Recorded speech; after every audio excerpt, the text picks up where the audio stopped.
Now, concerns have been raised about the state of activism in Zambia. Many of them are abandoning their roles for lucrative positions in government. One historian says the appointment of these key activists weakens civil society. Does this movement into public office create room for the emergence of new voices? Well, the historian Sishuwa Sishuwa joins me now for more on this. Thank you very much, sir, for your time here on eNCA. I mean, is this a clever or calculated move by government to basically mute those who are their detractors, right?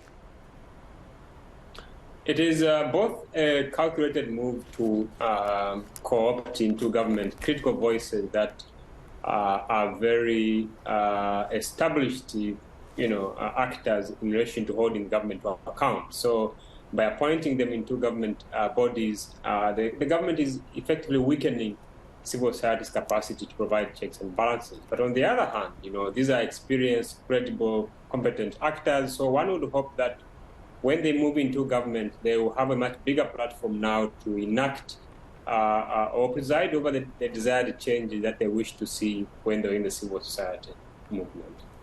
And obviously then this begs the question of whether or not, our governments, and particularly in Africa, because we also have the same issue here in South Africa where people have looked at some of the appointments of leaders in our country, and it's mostly activists that would normally be speaking up against them. So this shows that African leaders are not okay with being challenged then. They want everybody to agree with everything that they say. I think they tried and tested strategy that African leaders across the continent have used. They devise different strategies when it comes to civil society or non-state actors. One is where they enact repressive legislation that undermines the activities of these actors. The other is where they clamp down on their activities, for example, through arrests and imprisonment in some cases, for example, in Zimbabwe. The much more transparent way of weakening, non-state actors is what Hichilema is doing in Zambia, where you have significant members of civil society who are so instrumental in holding the previous administration of Edgar Lungu to account.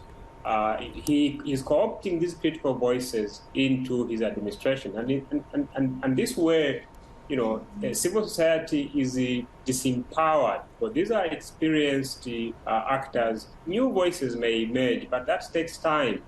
And what we are seeing here, of course, is not something which Hichilema has started. It has been part of the Zambian democracy over the last 30 years. The MMG that defeated the Nationalist Independence Party in 1991 co-opted several members of Zambia's civil society movement into a government. In 2011, when the country experienced another transfer of power, similar thing happened. Michael Sata was president, literally emptied newsrooms, appointing journalists, for example, to critical government positions.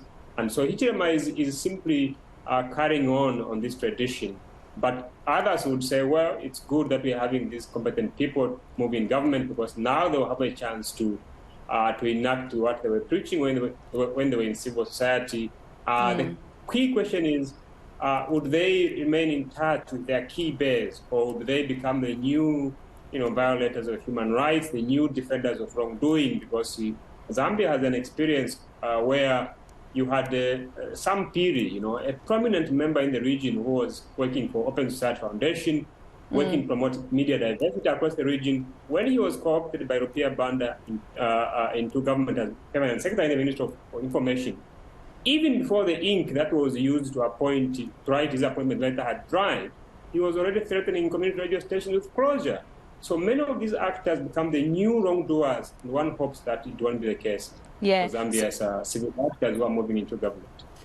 So is this the reason why you're saying that Hichilema, or President Hichilema rather, is more respected abroad than he is at home? Because the news that they receive abroad is of a positive nature, whereas the people who are sitting at home in Zambia are the ones really feeling the brunt of his presidency.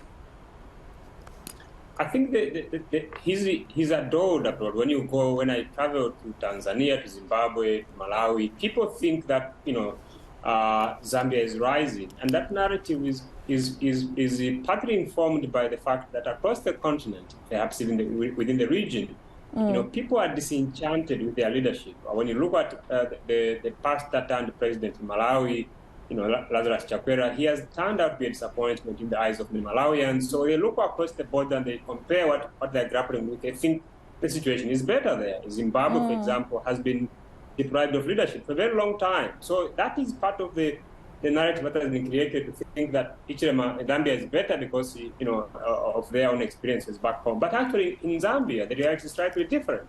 This weakening of non-state actors is an example, but the economy, apart from the macroeconomic indicators which have stabilized a little bit, the cost of living remains very high. Zambians are yet to see the kind of change that they expected when they voted for him last year. Yeah, let me squeeze in just one more question. Sishuwa, when it comes to the activists themselves who are being roped in by the same government that they were, detractors of, is it a case of activism doesn't pay the bills and they are lured because of, the kind of financial freedom that they may have? I think that's part of it. We often forget that civic actors have bills to pay, and many of us simply sit back and expect these people to hold the government to account on our behalf. But it's very, very difficult in an economy where the state is the largest employer. They have a huge say on the kind of opportunities you may have outside government, for example. So part of the reason is that these actors have to grapple with the realities of everyday life, including paying the bills. But they have the agency, of course. They can easily resist it and say, we'll keep ourselves in this and possibly space. safety as well. We should also blame the fact that they have their own agents which they don't exert when it comes to saying no to these opportunities. Sishuwa, thank you very much for speaking to us. Sometimes it's also probably because of safety as well. They fear for their safety as they keep speaking out against different presidencies, especially in our continent. That was historian Sishuwa Sishuwa speaking to us there from Zambia.